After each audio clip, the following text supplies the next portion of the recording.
कोरापुटरू आसुछि एक बड़ खबर। सहर मध्य दे जाइथिबा 26 नंबर जातीय राजपथरे पुणी देखिबाकु मिलिछि एक भयंकर सड़क दुर्घटना। एक द्रुतगामी ट्रक नियंत्रण हराई जनगहलीपूर्ण अंचल रास्ता कड़े थिबा एकाधिक दुई चकिया यान उपरे माड़ी जाइछि।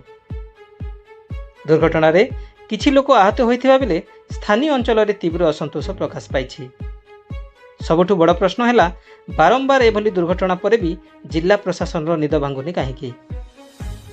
आसंतु देखिबा कोरापुटरू आम प्रतिनिधि एही ग्राउंड रिपोर्ट। एही दृश्य होछि कोरापुट NH 26 रो। आज CG04J 5443 नंबर विशिष्ट एक द्रुतगामी ट्रक हठात नियंत्रण हराई एभली कांड घटाइछि।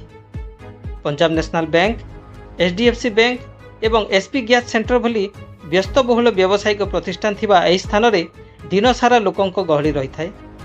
ट्रक टी रास्ता कड़े पार्किंग होइथिबा बाइक गुड़िक उपरे माड़ी जिबा फल रे अनेक गाड़ी चूरमार हो जाइछि एवं किछि लोक आहत मध्य होइछन्ति।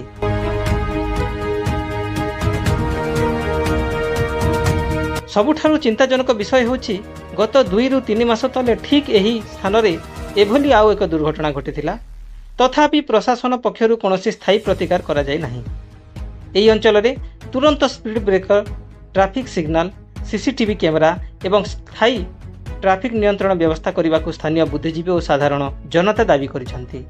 नचेत आगामी दिन में आहुरी बड़ अघटन घटिबार आशंका रही।